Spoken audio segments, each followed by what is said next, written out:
अस्सलाम वालेकुम जी, welcome back to another video. उम्मीद है कि आप सब लोग बिल्कुल ठीक ठाक हैं और आप लोगों की प्रिपरेशन जो है वो बहुत अच्छी जा रही है।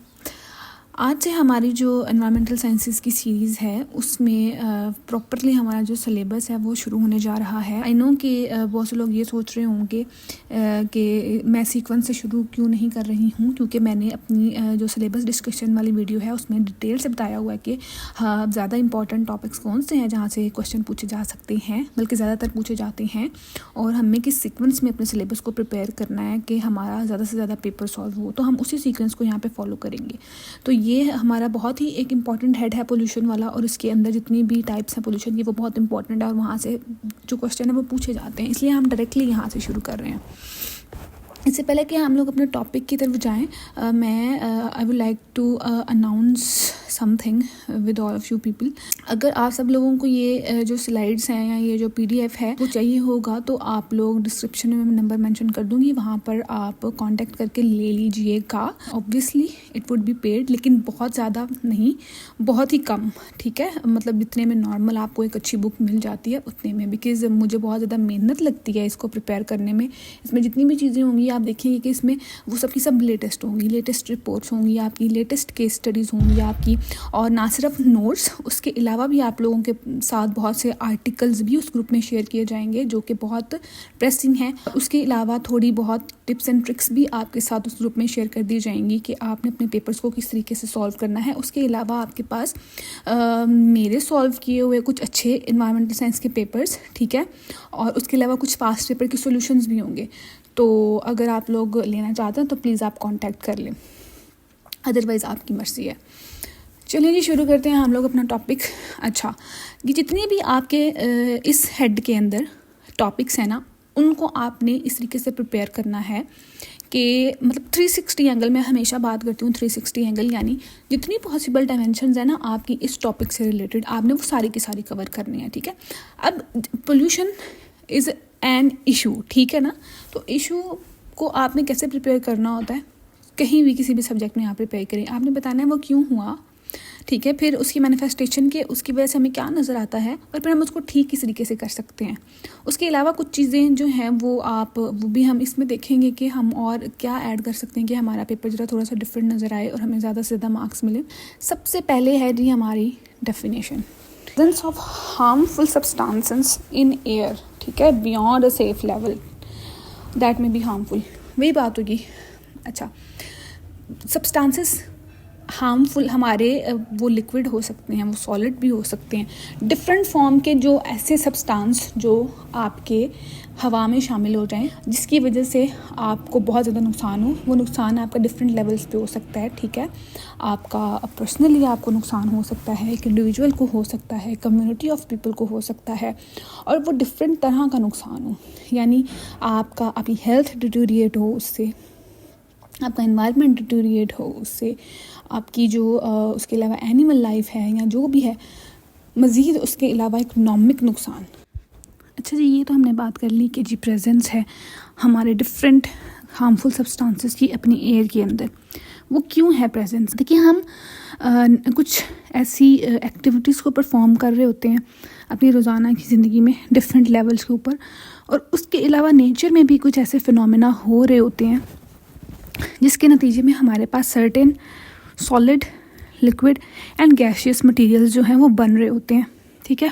वो एज अ वेस्ट भी बन रहे होते हैं, या फिर वो वैसे एवेपोरेट हो रहे होते हैं, या फिर वो किसी वजह से ग्राउंड में नहीं रह पाते, तो वो हमारे एयर के अंदर जाके जो है वो सस्पेंड हो जाते हैं, ठीक है। तो हम कहते हैं जी कि अब हमारी जो एयर है ये पोल्यूटेड हो रही है। वो सब्सटेंसेस कौन से होते हैं और वो कौन सी एक्टिविटीज़ के नतीजे में बनते हैं, ये हम फिर डिटेल से अपने जो कॉजेज़ हैं वहाँ पे जाकर डिस्कस करेंगे, और जब हम डिफरेंट अपने पोल्यूटर्स हैं उनको डिस्कस करेंगे तो क्लियर हो जाएगा। अब हम देखते हैं ज़रा इसकी कोई अच्छी वाली डेफिनेशन। जब भी आप इस तरह का पेपर अटैम्प्ट करते हैं ना जो तो थोड़ा सा साइंटिफिक है, जिसमें कॉन्सेप्ट्स को आपको एक्सप्लेन करना है, तो आप कोशिश किया करें कि आप उसको डिफ़ाइन थोड़ा अच्छे तरीके से करें। आप उसकी एक आप कॉन्सेप्ट तो उसका बता दें अपनी वर्डिंग में, लेकिन पहले आप कोशिश करें उसको ऐसे एक्सप्लेन करें कि जो किसी जो रिनॉन्ड ऑथर है, कोई बुक है या फिर कोई ऑर्गेनाइजेशन है, उसने आपको डेफिनेशन दी हो, तो आपके जो मार्क्स हैं वो ऑटोमेटिकली आपको ज़्यादा मिलते हैं। आपके पेपर में एक डिफरेंस क्रिएट हो जाता है। यहाँ पे मैंने 2 डेफिनेशन लिखी हैं, जो आपको बेहतर लगे वो आप कर सकते हैं। अगर हम पहली वाली डेफिनेशन की बात करते हैं तो ये जो है हमारी इट इज़ 1 मिनट, यहाँ पे मैंने 2 डेफिनेशंस लिखी हुई हैं, ठीक है। एक है हमारे पास ऊपर वाली जो कि यूनाइटेड नेशन एनवायरनमेंट प्रोग्राम ने दी है, ठीक है जी, ये वाली।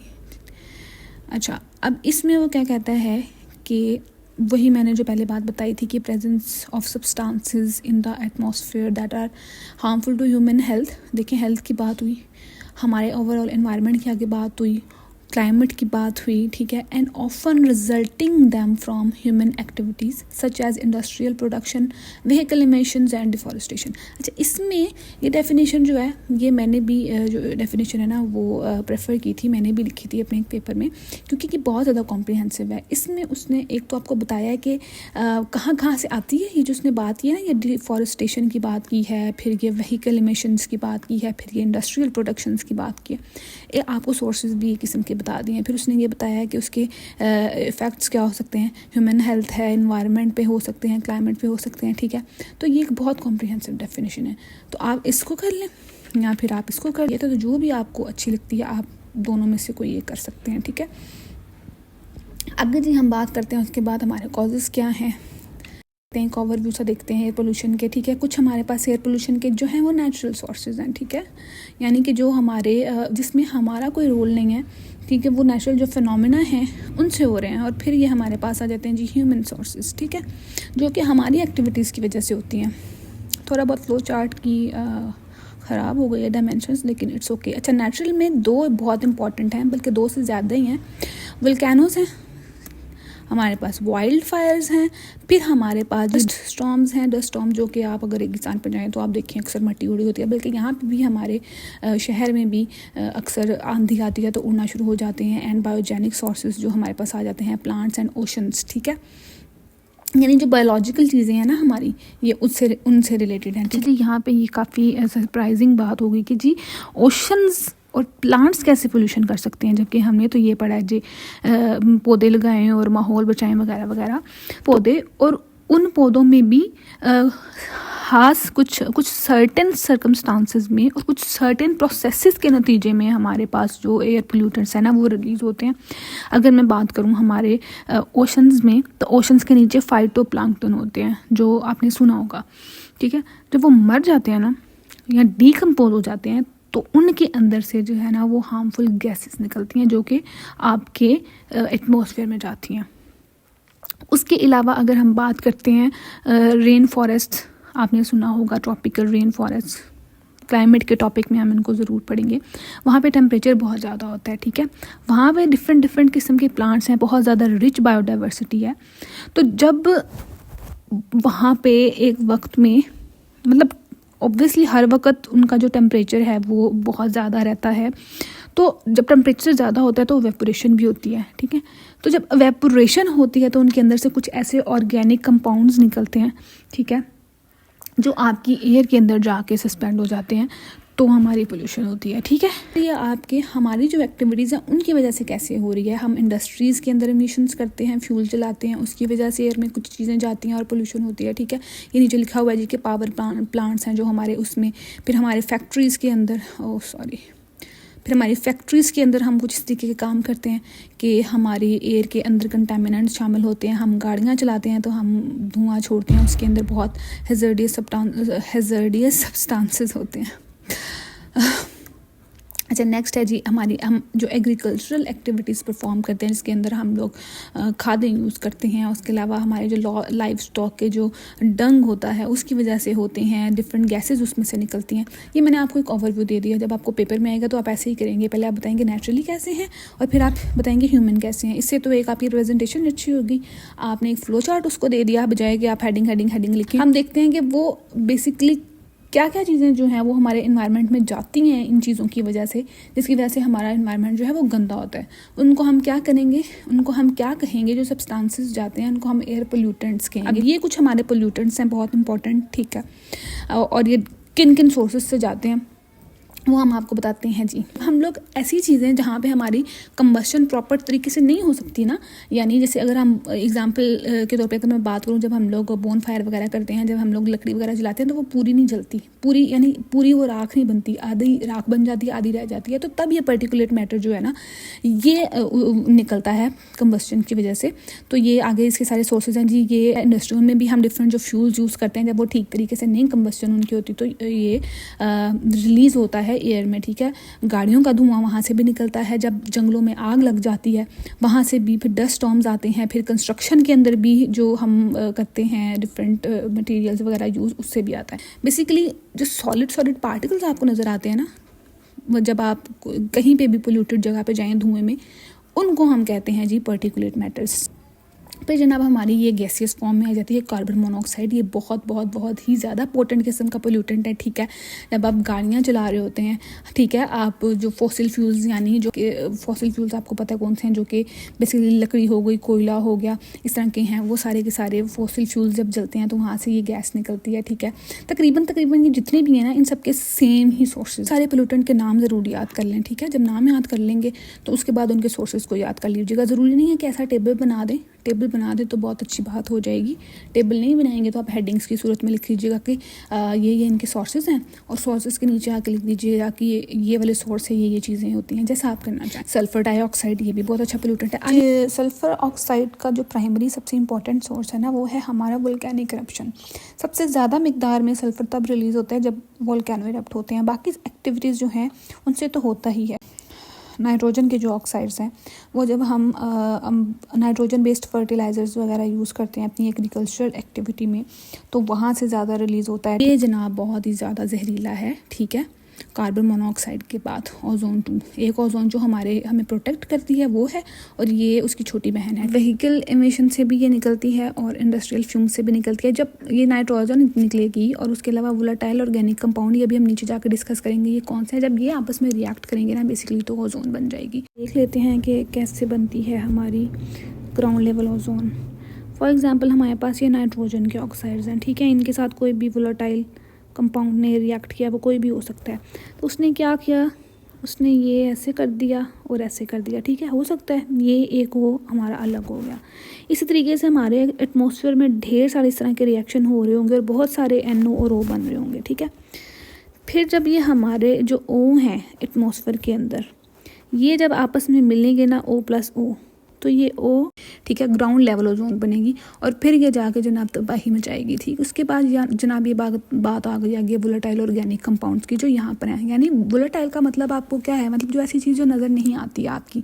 जब हम स्प्रेज करते हैं ना बेसिकली कोई भी बॉडी स्प्रे हैं आपके, या फिर आपके पेंट स्प्रेज हैं या किसी भी किस्म के, उसके अंदर से ये निकलते हैं, यानी नज़र ना आने वाले। स्प्रिट यूज़ करते हैं अपने वूंड्स को साफ़ करने के लिए, तो वो कैसे एकदम से गायब हो जाती है, नज़र नहीं आती। मीथेन एंड अमोनिया दोनों जो अमोनिया है ना वो नाइट्रोजन बेस्ड फर्टिलाइज़र की वजह से जाएगी, ठीक है। और जो मीथेन है ये हमारी बेसिकली जो किसी भी किस्म का वेस्ट हो ना, चाहे एनिमल वेस्ट हो चाहे ह्यूमन वेस्ट हो, कोई भी अगर आपकी वेस्ट की इन्वॉल्वमेंट जहाँ पे होती है ना, जहाँ पे वेस्ट की डिकम्पोजिशन वगैरह होती है, वहाँ से ये मीथेन गैस आती है। तो देख लें जी, लाइफ स्टॉक जानवरों का गोया शोया, आपके जो लैंडफिल्स हैं जहाँ पे आप अपना कूड़ा करकट डालते हैं घर का या जो भी, ठीक है। Natural gas production, natural gas भी तो इसी तरीके से प्रोड्यूस होती है ना एक डिकम्पोजिशन के प्रोसेस से, ठीक है।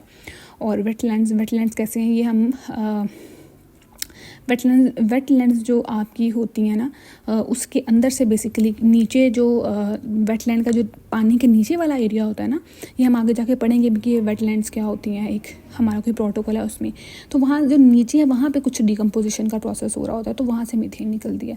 फिर जो हमारी अमोनिया आ गई, मैंने आप पहले ही बता दिया था कि जो नाइट्रोजन बेस्ड फर्टिलाइज़र्स वगैरह होंगे ना, वहाँ से ये अमोनिया गैस जो थी वो निकलेगी। देख लीजिए, एग्रीकल्चर के फर्टिलाइज़र्स हो गया, लाइफ स्टॉक का वेस्ट हो गया, सिवेज ट्रीटमेंट प्लांट्स हो गया, ठीक है। ये सारे इससे रिलेटेड कौन से प्रोसेस के से एमिट होता है, ये सारा मैंने आगे लिखा हुआ है। बैटरी मैन्युफैक्चरिंग ये एक यूनिक है इसके अंदर से, बाकी सारी चीज़ें तो वही हैं, ठीक है। कार्बन डाइऑक्साइड जो है हमारी, ये भी हमारे फॉसिल फ्यूल से निकलती है। क्लाइमेट चेंज को हमने बहुत रोया, क्या है, इसी वजह से हम फॉसिल फ्यूल की जगह नेचुरल फ्यूल्स यूज़ कर रहे हैं, तो इसको तो एक्सप्लेन करने की ज़रूरत नहीं है। डिफॉरेस्टेशन से कैसे होती है, क्योंकि दरख्त जो हैं वो ट्रैप करते हैं कार्बन डाइऑक्साइड को, तो जिसकी वजह से जनाब वो नहीं जा पाती एटमॉस्फेयर में। नहीं होगी तो फिर ट्रैप नहीं होगी तो एटमॉस्फेयर में ही जाएगी, और कहाँ जाएगी, ज़मीन के अंदर तो जा नहीं सकती। फिर हमारी इंडस्ट्री का प्रोसेस है, वही इंडस्ट्री का प्रोसेस है, मतलब फ्यूल वगैरह की इन्वॉल्वमेंट होगी, फ्यूल जलेगा और गैस निकलेगी, और फिर ट्रांसपोर्टेशन गाड़ियों के अंदर, ठीक है। फिर ये जो आगे कॉजेज़ है ना, उनको हेडिंग्स की फॉर्म में लिखती है। आप इस तरीके से भी लिख सकते हैं और उस तरीके से भी लिख सकते हैं कि major air pollutants and their sources, तो फिर आपको ये कॉजेज़ लिखने की ज़रूरत नहीं होगी, ठीक है। इस तरीके से आपने करना है, जैसे आप कंफर्टेबल हैं वो आप कर दें। तो मैंने आपको दोनों तरीके बता दिए हैं। अब हमारा एक हाउस होल्ड पोल्यूशन भी है, ठीक है। हमारी माएँ बहनें, फुफ्फियाँ, चाचियाँ, ताइयाँ घर में जब खाना बनाती हैं तो इतनी ज़्यादा आलूदगी फैला देती हैं, ज़ुबान से तो फैलाती हैं, कामों से भी फैलाती हैं। अच्छा, जब हम कुकिंग करते हैं तो ऑब्वियसली हम फ्यूल यूज़ करते हैं, जहाँ पे कंबस्शन होगी वहाँ पे एयर में कुछ ना कुछ रिलीज़ होगा, हमारी चिमनी के अंदर से धुआं निकलेगा, वो हमारे जाके जनाब हवा में शामिल होगा और हमारी जो है वो पोल्यूशन होगी। आगे क्या है जी, ये हमारी कुछ एग्जांपल्स हैं, कुछ मैंने फैक्ट्स डाले हैं, कुछ मैंने सोर्सेज डाले हैं। एक देखते हैं जी, 1991 में जो इरप्शन हुई थी माउंट पिनाताबो फिलिपीन में, ठीक है, 1.7 मिलियन टन का सल्फर डाइऑक्साइड गया था। इसमें बहुत सारे फैक्ट्स हैं, ठीक है। अब एक एक तो हम एक्सप्लेन कर नहीं सकते, तो बहरहाल चलिए फिर आगे बात करनी है जी, इसके इफ़ेक्ट्स क्या क्या होते हैं, ठीक है। हेल्थ इफ़ेक्ट्स हैं, एनवायरमेंटल इफ़ेक्ट्स हैं, इकोनॉमिक इफ़ेक्ट्स हैं। आप जैसे इनको मज़ीद आगे कैटेगराइज करना चाहें। हमारे जनाब हम जब इनहेल करेंगे गंदी चीज़ों को तो क्या होगा, हमें सांस से रिलेटेड मसले होंगे सारे के सारे, ठीक है। ये सारे जो भी मसले हैं, लंग कैंसर है, ब्रोंकाइटिस है, ये वो सारे लिखे हुए हैं, ठीक है। फिर हमारे हार्ट में भी मसला होगा, जब हमारी नालियों के अंदर इस तरह की चीज़ें जाएंगी तो ऑब्वियसली जो सप्लाई ऑफ ब्लड है वो भी हम पर होगी, तो फिर हमारे ब्लड के हमारे दिल के ऊपर भी बहुत ज़्यादा बोझ बढ़ेगा और हम कहेंगे जी प्यार हो गया बंदे को, इसलिए दिल ज़ोर ज़ोर से धड़क रहा है, आपने लाहौर की गंदी हवा इनहेल कर लिया। अच्छा, आगे जनाब आपकी लाइफ एक्सपेक्टेंसी और प्रीमेच्योर डेथ्स हैं। तो लाइफ एक्सपेक्टेंसी वही मतलब हो गया कि आपकी ज़िंदा रहने की उम्मीद, ठीक है। जब आप मसले होंगे आपको तो आप ज़्यादा ज़िंदा नहीं रह सकेंगे ना, तो ये बच्चों में भी ट्रांसफ़र होती हैं।